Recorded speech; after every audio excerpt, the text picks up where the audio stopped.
Since I was a kid, people kept saying I had no sense of right or wrong. They said I was trouble, wild, hard to discipline.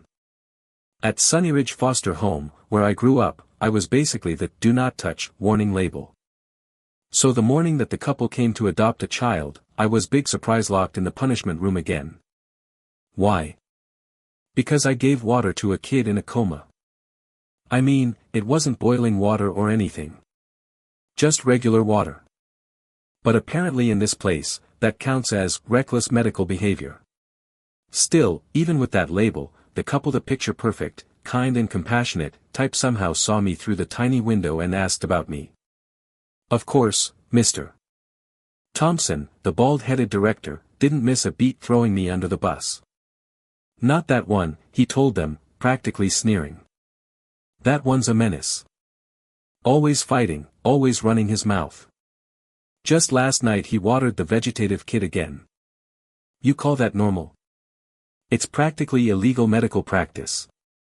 I figured this was where the story ended. No way anyone would still want me after hearing all that. I lowered my head, preparing for the usual rejection. But then the woman gasped and pointed at me like I was a diamond in the dirt. "We'll take him," she said with a sparkle in her eyes. The man, cool and composed, nodded with that kind of "sure, let's go" calm that made me think he was either extremely confident or completely insane. Then suddenly, something weird happened. Floating across my vision was a white line of text like a live stream comment box: "These two are too smart for their own good. Their daughter's autistic and never talks. What better solution than to adopt an evil boy to stir up chaos?" Another one followed immediately: "The male lead and female lead have no idea what they're in for. This kid's basically a husky with the destructive energy of a beagle demon." What the hell? Was I hallucinating? Was I seeing a comment section in real life? Nah. Then it hit me. A year ago, I woke up. Not in the literal sense I mean. I realized this world was a script. A novel. I knew everyone's roles. Mr. Thompson was a background character meant to be cannon fodder. This power couple, they were the main characters. They were kindness and justice incarnate, with sparkling protagonist auras. Which meant they were my only shot at getting out of this dump. Every other foster couple ran the minute they heard about me. But even though I had some wires crossed upstairs, I still longed for a warm, loving family. So even if the odds were garbage, I had to try. I started banging on the locked door, shouting that I had to use the bathroom. The staff finally opened up, and I slipped out like a ninja, sprinting down the hall. I was just in time to see the couple turning to leave, looking disappointed like they hadn't found the one. Panic hit me, and without thinking I yelled, "Mom! Dad!" from across the courtyard. They froze. I saw my opening. I ran like my life depended on it, because it kinda did. But of course, Mr. Thompson grabbed me mid-sprint. "Gotcha," he said, gripping me tight. "Didn't I tell you to stay in the punishment room? And now you're skipping meals too." He kept scolding, dragging me back by the collar like a stray cat, while I was busy calculating my next move. I thought about biting him but worried that might kill my adoption chances. Still, I was shocked he could restrain me so easily, especially since I swapped out his protein powder with strawberry milk mix last month. How was he still this strong? Just when I was ready to give up, I heard a gentle voice behind us. "Excuse me," the woman said. "Was it you calling us earlier?" Mr. Thompson and I both turned around. She stood there like she walked out of a movie-long white dress, radiant smile. Next to her, the man in a sharp suit had the kind of vibe that screamed CEO who owns 10 companies and doesn't smile at traffic lights. Yeah, no doubt. Main characters confirmed. Yes, I said, nodding quickly. It was me, Mom and Dad. She laughed. That's a pretty fast switch in titles, huh? Then she looked at her husband and said, "I like him." He softened instantly. "All right," he replied. "Let's take him." But Mr. Thompson wasn't done embarrassing me. He yanked my arm back and waved dismissively. Not him, he insisted. Pick anyone else. This one's a lost cause. Last night he scared my grandma pretending to be a ghost, and this morning he tried to resurrect a vegetable kid with a watering can. If he actually wakes up, that's illegal medicine, you know. As he kept rambling, I felt my hope crumble. My dirtbag record was being aired out like laundry on a windy day. There was no way these two perfect people would take a messed up kid like me. I looked down. It was over. But then someone grabbed my hand. Really? The woman asked, eyes shining. All that's true. I nodded slowly. Amazing, she said like I'd just revealed I could fly. We'll take him. I froze. Was I dreaming? A second later another floating comment popped up, these two really adopted the demon boy. They don't know what's coming. Chaos guaranteed. Apparently, their real reason for adopting was because their daughter had autism and isolated herself in her room.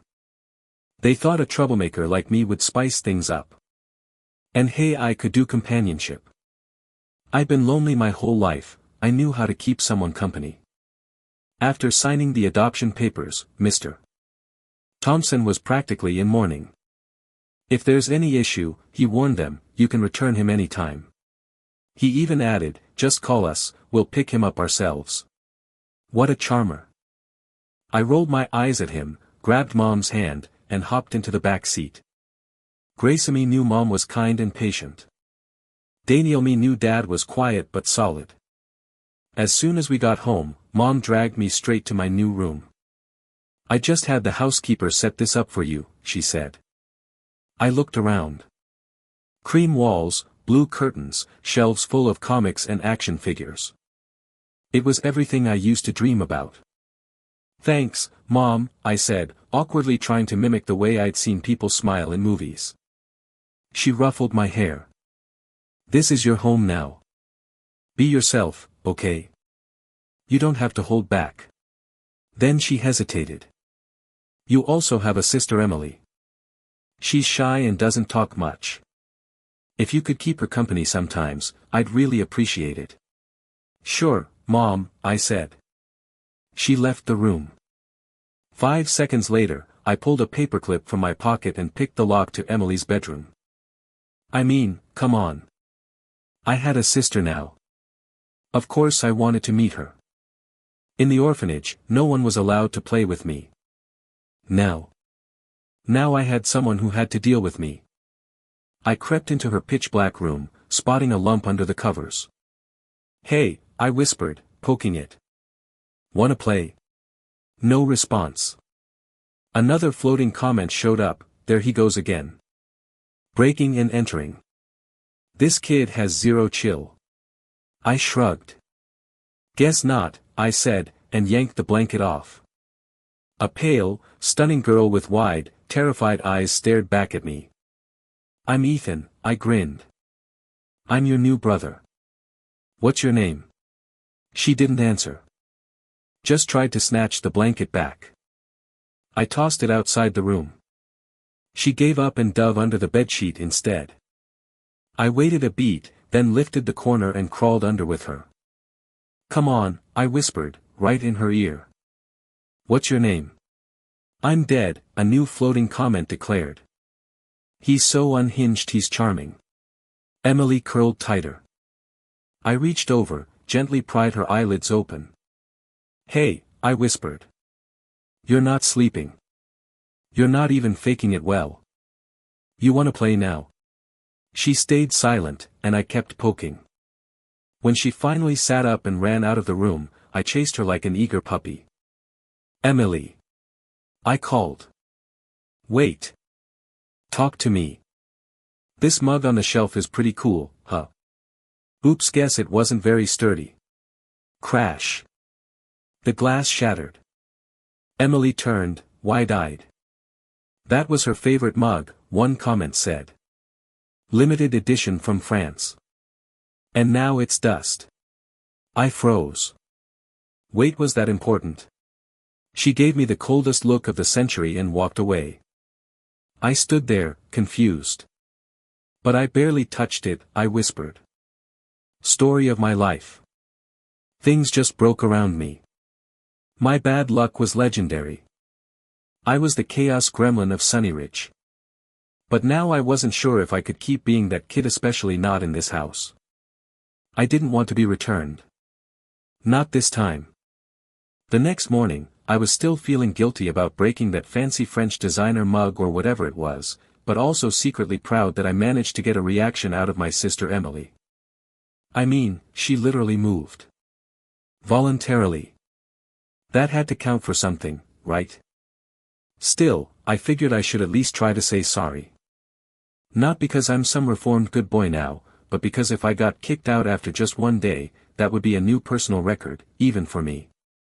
So I found her sitting at the kitchen table, all curled up in the corner like a sad dumpling, silently eating plain rice while avoiding eye contact with the entire universe.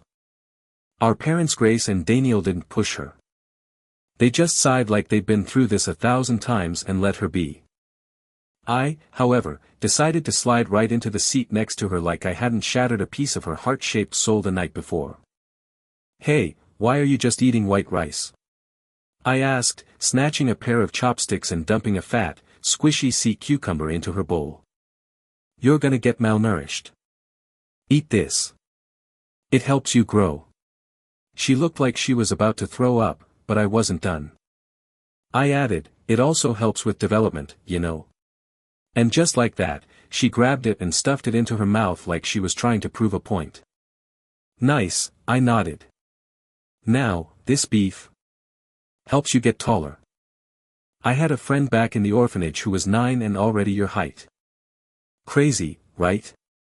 She didn't say anything, just stared at her bowl and kept eating beef like she was on a mission. So I threw in some celery. "This is for your skin. You've got a little texture going on." And boom, she ate that too. Comment section, what? The picky eater is cured? Grace and Daniel looked like they were about to cry, calling me their family's lucky star and clinging to my hands like I was the second coming of Santa. But I couldn't fully enjoy the moment because the guilt still gnawed at me. So I confessed. "I did something really bad," I said solemnly, head lowered. "Something that should have had me drawn and quartered. I broke Emily's precious mug. I'll accept any punishment. Lock me in the closet, no food for 3 days, you deserve it." Comment, bro, chill. This isn't Shakespeare. Wait, Mom blinked. The blue orchid mug on the hallway shelf. I nodded, ashamed. She pulled me into a hug. "Sweetheart, that wasn't your fault. MS. Jenkins knocked it over while cleaning. She told me already. I didn't want to upset Emily, so I didn't bring it up. I'm so sorry, Ethan, that you've been blaming yourself." And I swear my heart just froze. Literally no one in 12 years had ever apologized to me for assuming the worst. That feeling. That warmth. I didn't even know how to process it. My arms moved on their own and wrapped around her. "It's okay, Mom," I whispered. "I'm really okay." After breakfast, Emily tried to vanish upstairs like she always did, but I wasn't having it. "Sis, come play with me," I chirped, grabbing her sleeve. She shook her head and tried to leave anyway, so I sighed and dropped a bomb. "Too bad," I mumbled dramatically. My dream has always been to ride a roller coaster. But I've never even been to an amusement park. Been stuck in an orphanage my whole life. I guess I'll just live with this regret until I die. That's okay. Life's full of disappointment. I leaned on the table, voice hoarse, eyes shiny. It's fine. I'll just become a sad, tragic figure now. Gotta stay consistent with my arc. Comment, girl, don't fall for it. Wait, she's already buying the tickets? I turned around and saw Emily on her tablet, purchasing 2 amusement park passes like she was ordering pizza. Whoa, no need to take me seriously, I said quickly, pretending to wave her off while doing mental backflips of joy. Really, I can endure this pain in silence. Spoiler, I couldn't. I hugged her so fast and tight she nearly dropped her tablet. She froze like a statue, eyes wide, cheeks pink. Comment, she smiled. She smiled. First time in years. And it was at the Chaos Gremlin. At the park, I made sure she was bundled up like a marshmallow. Hat, gloves, scarf, except she refused the mask I offered. Rude. That mask was awesome. I ended up wearing it myself, but every time I did, she drifted like 8 feet away and pretended not to know me. That's fine. She'll come around. Eventually. We hit all the rides, and yeah, maybe she fainted 3 times on the roller coaster, but she tried, and that's what counts.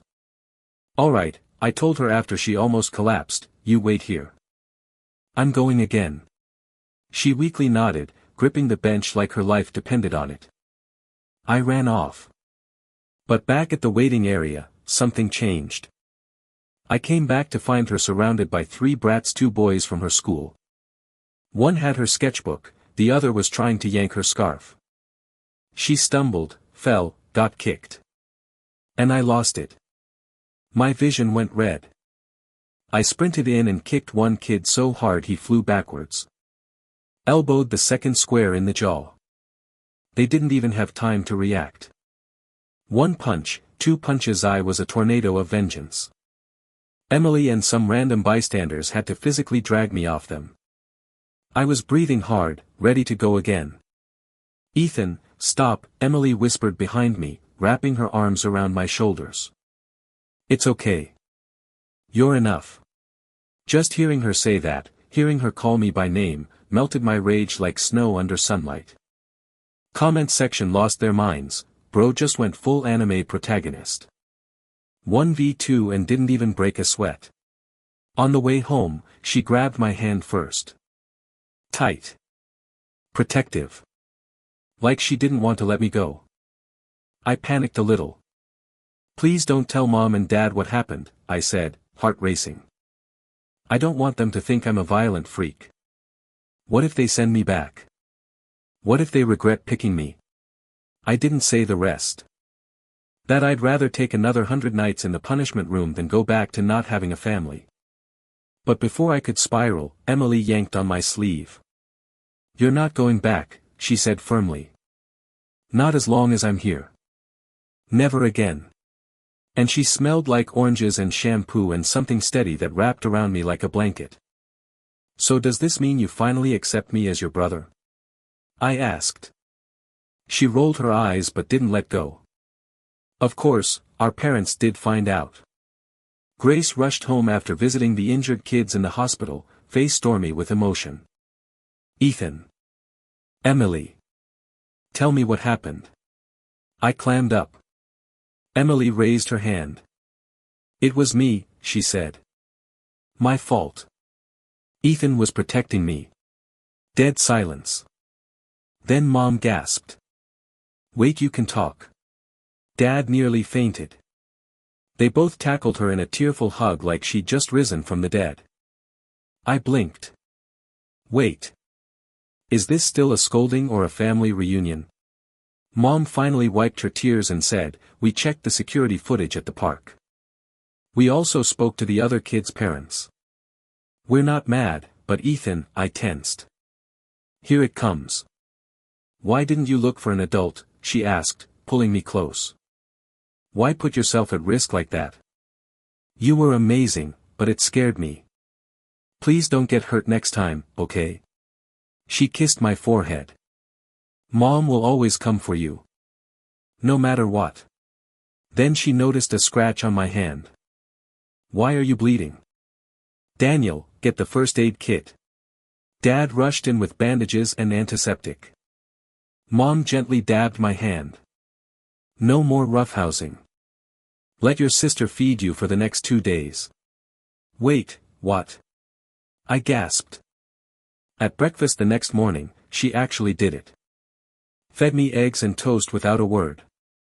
I almost died from embarrassment.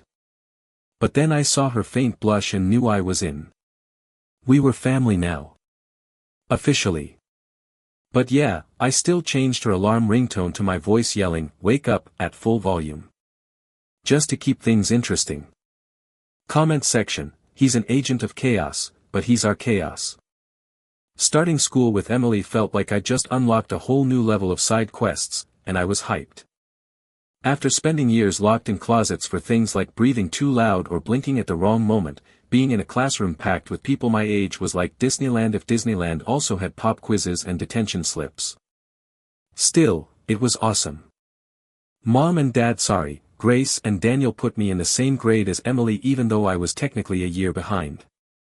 Thanks to all the self-studying I did in the orphanage while everyone else was napping or fighting over stale cookies, I was already at the right academic level.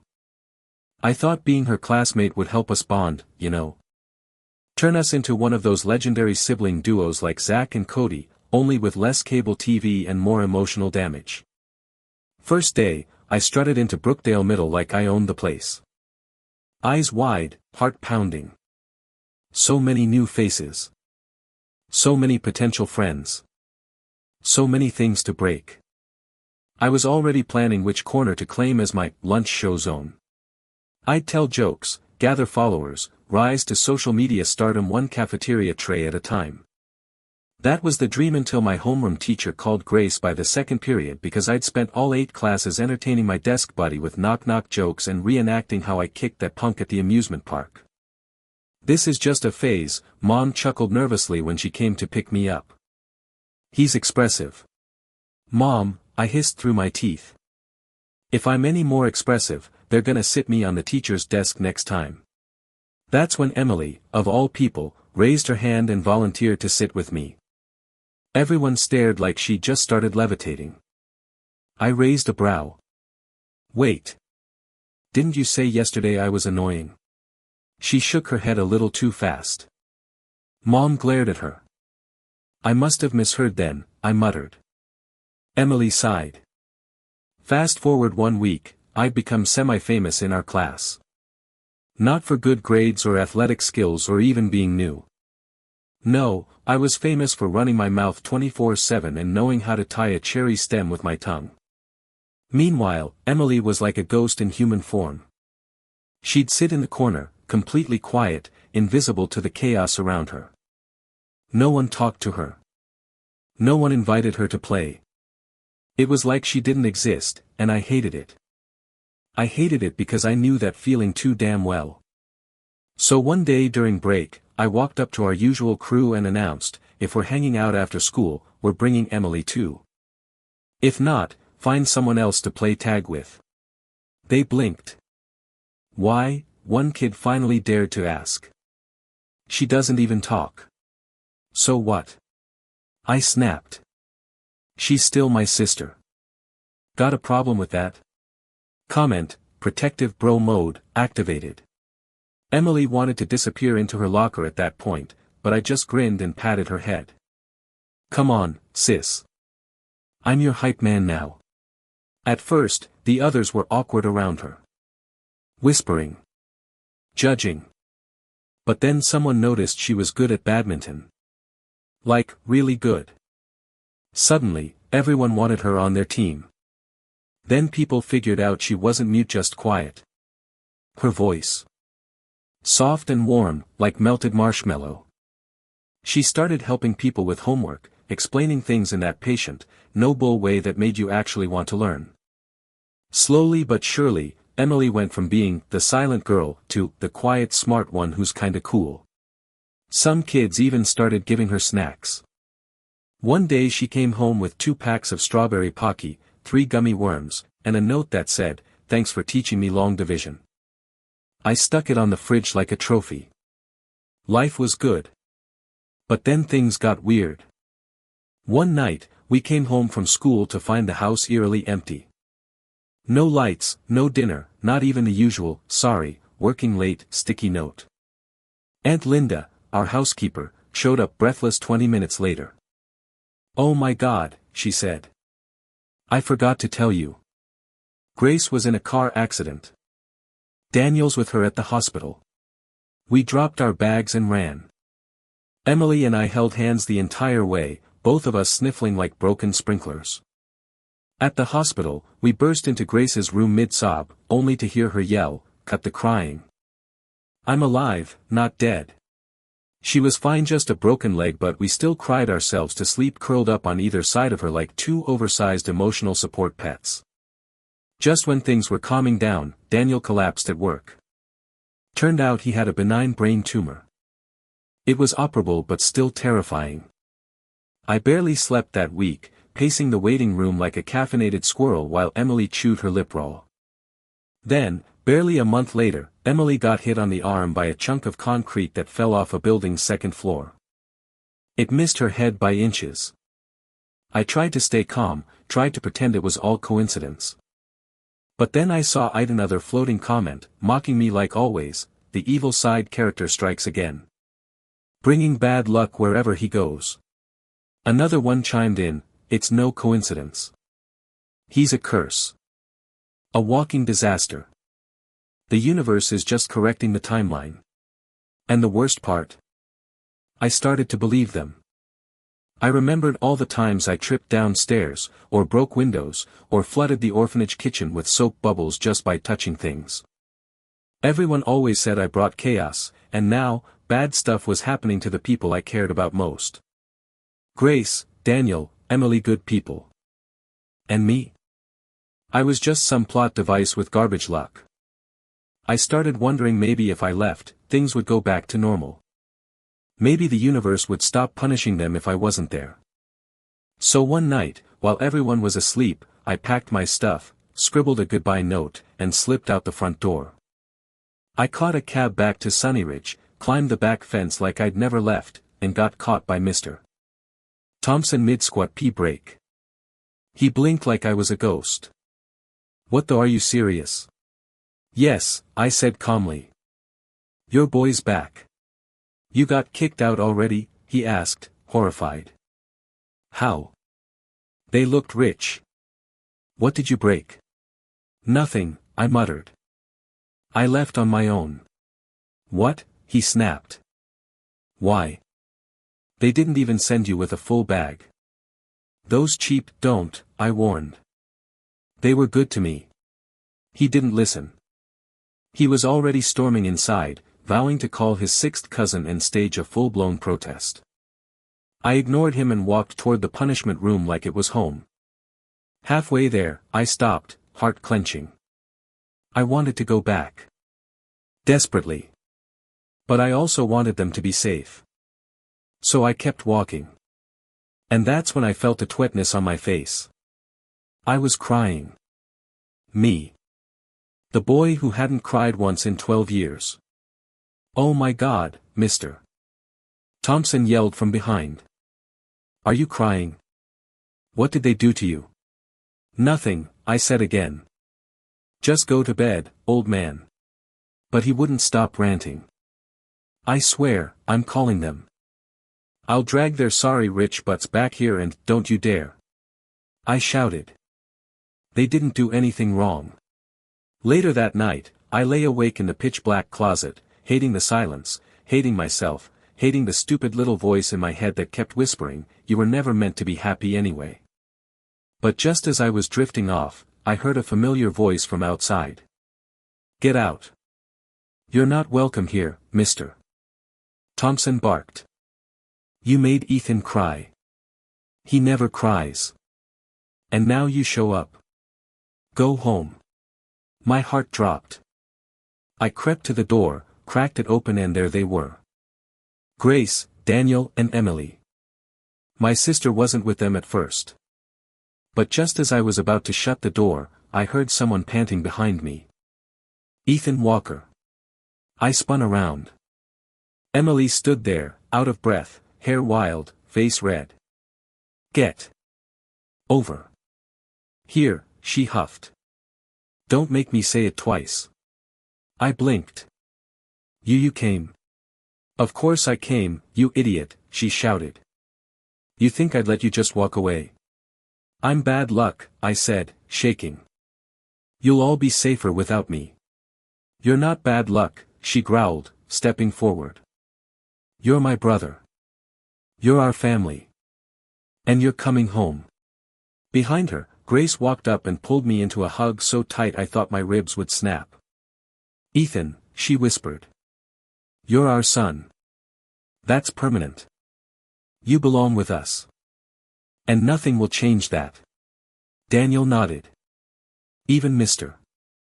Thompson wiped his eye, pretending there was dust.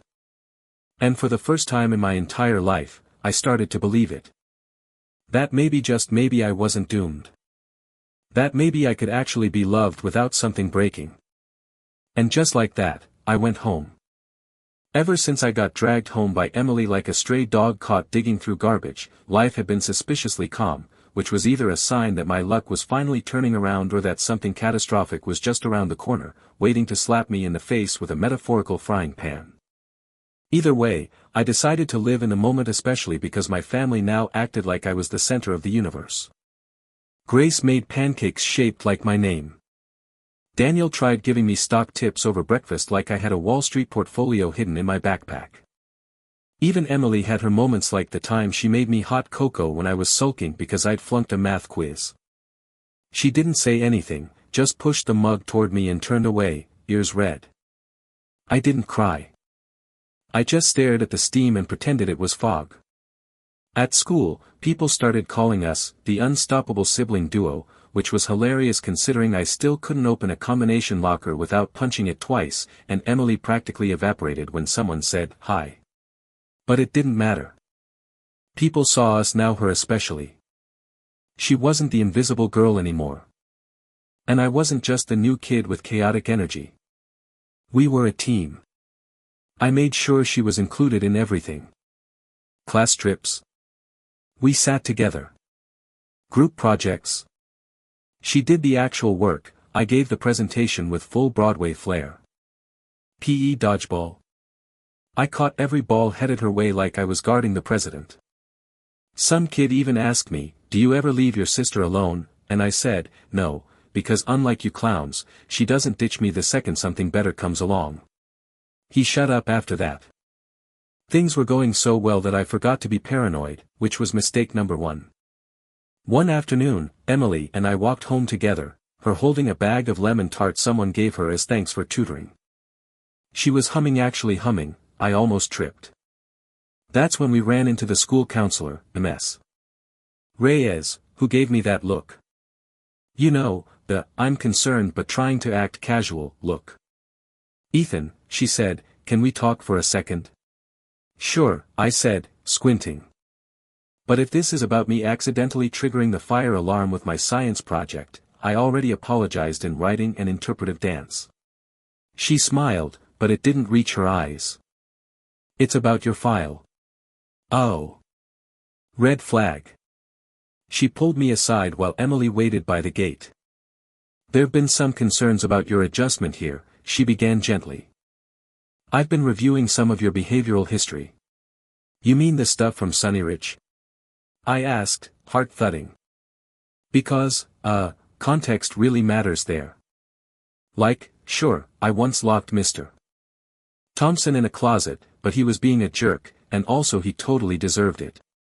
She chuckled, then got serious again. "You've been doing great, Ethan. Truly.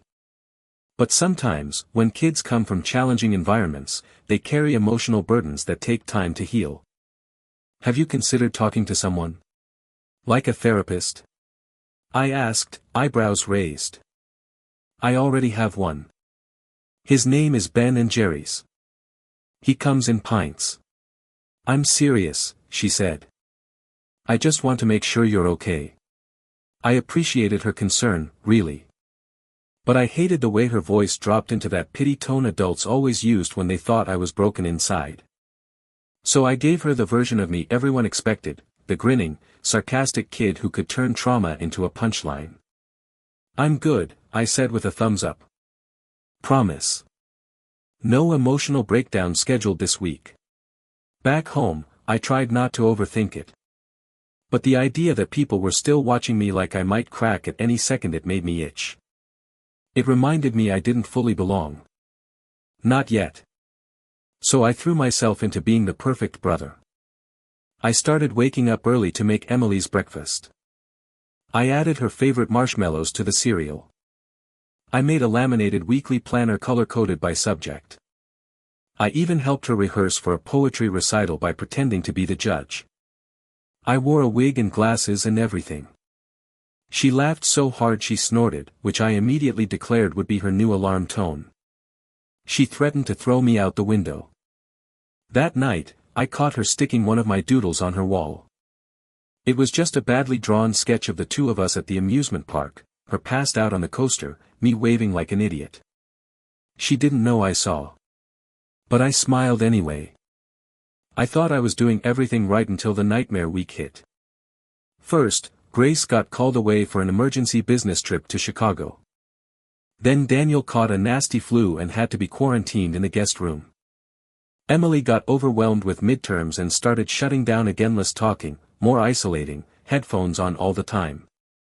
And I accidentally tripped in the cafeteria, launched a tray of spaghetti onto the vice principal, and somehow set off the school's lockdown alarm trying to clean it up. Don't ask. I got detention for a week and a note home, which nobody could read because both parents were unavailable. That night, I sat on the porch steps, staring at the stars like they owed me rent. Why is it always me? I muttered. Every time I get close to something good, it slips. Then I heard a soft thud. Emily sat down next to me, wrapped in a hoodie 3 sizes too big. Hey, she said quietly. I blinked. Hey. You okay? She nodded. You. I'm trying, I admitted. Just feels like no matter how hard I work to keep everything together, the universe still finds a way to flip the table. You're not supposed to hold everything alone, she murmured. You have us now. Do I? I asked before I could stop myself. I mean, what if I mess up so badly one day that even you guys can't forgive me? She didn't answer right away. Just pulled something out of her hoodie pocket and handed it to me. A tiny origami dog. Lopsided, slightly crumpled, but carefully made. I watched a tutorial, she said, not meeting my eyes. Thought you'd like it. I stared at it like it was gold. You made this for me? She shrugged. You're not perfect, Ethan. But you're not a mistake. That one sentence hit harder than any punch I'd ever taken. Comment, she really said I got you, bro, in the most emotionally devastating way possible. I swallowed hard, trying not to let my voice crack. Thanks, sis. Then I held up the dog. This little guy needs a name. Disaster, she said, smiling faintly. Fitting, I agreed. But lovable. We sat there for a while, just breathing, just existing in that quiet space between everything going wrong and everything being okay. And for the first time in a while, I believed her. That I wasn't a walking curse. That maybe I wasn't the evil side character everyone thought I was. That maybe, just maybe, I was something more. The week after Emily gave me that crumpled origami dog, I walked into school like I owned the place, disaster in my pocket, heart strangely lighter, and the delusional confidence of a boy who thought the worst was behind him.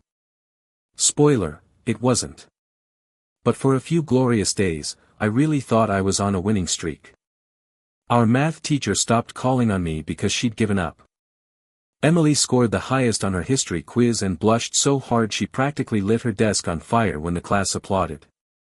A kid named Josh offered me half his lunch just to sit at our table and hear one of my legendary orphanage horror stories.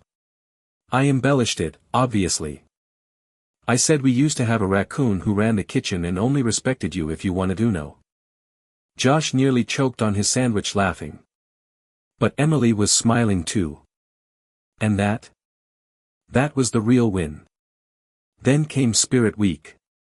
Which, in theory, is supposed to build school unity.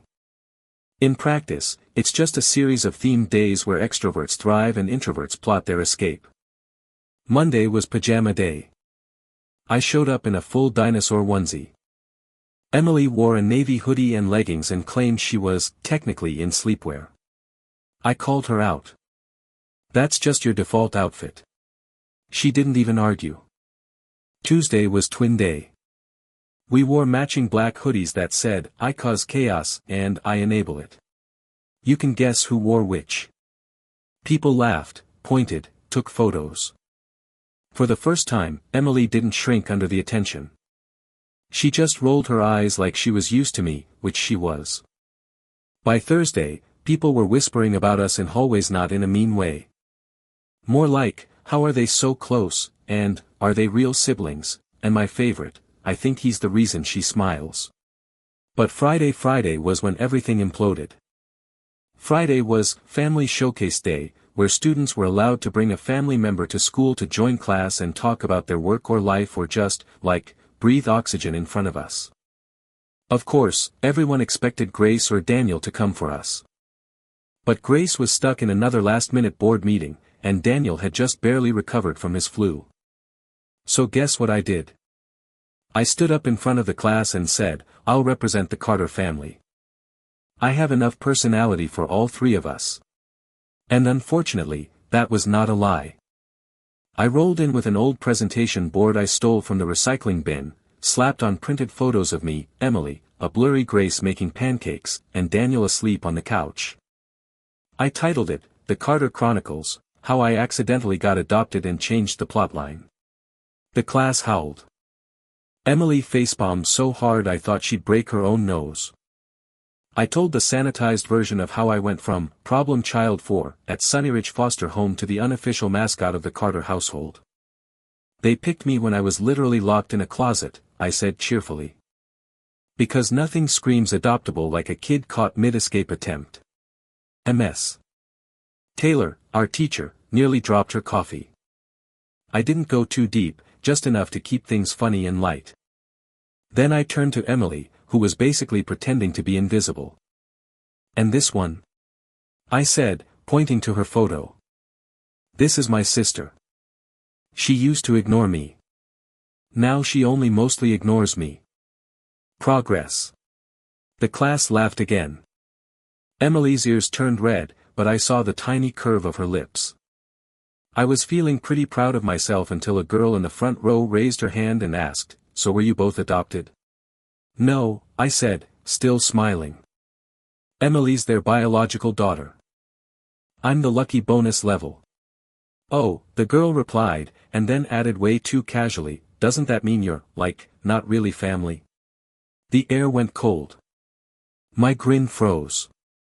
I heard a pencil drop somewhere. Emily looked up so fast her chair squeaked. Before I could say anything, she stood up. He is my brother, she said, voice clear and sharp. He's more family than most people ever get. That was the first time she'd ever spoken in front of the whole class. You could have heard a pin drop. I turned slowly, staring at her like she'd just declared herself queen of the planet. She met my eyes, chin high. And if anyone has a problem with that, she added, they can talk to me. Cue the mic drop. I barely remembered the rest of the day. People kept staring at us, but not in the usual way. More like we'd just changed the weather. When we got home, Grace greeted us with takeout and a huge grin. I heard you stole the show today, she said. You're not banned from school, right? Surprisingly, no, I said. But someone might have gotten a standing ovation. Emily threw a breadstick at me. I caught it with my mouth. Still got it, I mumbled. That weekend, things felt settled. Like all the puzzle pieces were finally clicking. We played board games. I lost on purpose. Once. Then I crushed them. Emily made me a second origami dog. This one had a cape. I named him Disaster 2.0. On Sunday night, as I lay in bed staring at the glow-in-the-dark stars I stuck to the ceiling, I thought, maybe this is it. Maybe I'd finally outrun the bad luck side character title. Maybe I didn't need to keep proving I belonged. But then Monday came. And Monday always ruins everything. We were called into the office before homeroom. A woman in a gray suit with tight lips and clipboard eyes sat waiting. I'm from CPS, she said, smiling like it hurt her face. We just need to do a routine check-in on Ethan's placement. My stomach dropped. Emily stiffened beside me. We've received some concerning reports, the woman continued. About recent incidents at school. A few flagged behavior patterns. This is standard, I assure you. No, it wasn't. Standard didn't feel like this. Standard didn't come with veiled threats and side glances. I knew how these things worked. All it took was one red mark, one wrong impression, and suddenly you're under review. I've done everything right, I said, maybe too quickly. My grades are up. I haven't fought anyone in a month. Emily talks now. I even eat vegetables sometimes. This is just a formality, the woman repeated. We'll be in touch. I didn't hear the bell ring. Didn't hear the hallway flood with students. I just sat there, wondering if the universe had hit resume on its curse. Emily walked me to class in silence. At the door, she touched my arm. They're not taking you, she said fiercely. We won't let them. I nodded, but my chest felt tight. Because deep down, a whisper I'd tried to bury was back. You don't get to have nice things. Not for long. I tucked Disaster 2.0 deeper into my pocket and walked into class like I wasn't already unraveling. The day after CPS dropped their little bombshell, I walked around like I had a ticking timer strapped to my back and no clue when it would go off. Every smile felt forced, every hallway whisper sounded like my name, every pop quiz felt like it would be the last I ever failed in that school. Emily noticed, obviously because despite pretending she was the cold and detached sister type, she read me better than Google Maps. She stopped letting me walk to class alone, hovered near me during lunch like a security detail, and even offered me her last strawberry haichu. That's how I knew it was serious. And yeah, I was scared. Not of being yelled at or punished, but of being removed. Taken. Shoved back into some sterile group home where the walls were too clean and the people too fake and no one hugged you because they were afraid of trauma responses. I'd been there. I'd survived that system once already. But now I knew what I'd be losing. And that made everything worse. Grace and Daniel tried to act chill about it at first. It's just protocol, Daniel said, flipping through a CPS pamphlet like it hadn't been printed on betrayal paper. They'll see the real you and move on. Grace nodded, but she was gripping her coffee mug like it personally insulted her family. Emily. She didn't speak about it at all. She just stuck close, arms folded, like a silent watchdog with zero tolerance for emotional nonsense. Then Friday came. That Friday. The one that started like normal, with burnt toast and a spilled juice box and me forgetting my backpack until the car was already backing out of the driveway. But when we got to school, there was a woman in a blazer waiting at the gate. Clipboard in hand. Lips too red. Smile too thin. Ethan, she said, waving like we were besties. We'd like to take you in for some one-on-one evaluation this morning. Like now? I asked, heartbeat doing a tap dance in my chest. We just want to ask some questions in a neutral setting. You understand? No. No, I did not understand. But I went anyway, mostly because saying no felt like waving a red flag to a bull made of bureaucracy. They led me to an empty conference room. Sat me in a chair across from two CPS reps. No teachers. No parents. Just me, my anxiety, and two people who thought a laminated badge gave them the right to dissect my entire existence. Do you feel safe at home? One of them asked. Yeah, I said. Safer than I've ever been. Do your guardians ever leave you unattended? They let me go to the bathroom alone, if that's what you mean. Have you ever witnessed violent behavior in the household? Only when Daniel tried to kill a spider with a flip-flop last week. They didn't laugh. I kept going, but every answer felt like stepping on ice. Because I knew how this worked. You say the wrong thing, they twist it. You joke too much, they say you're deflecting. You hesitate, and boom, unresolved trauma, stamp. Then came the final question. If we told you we had to place you in a different foster environment for further observation, how would that make you feel? I stared. Blinked.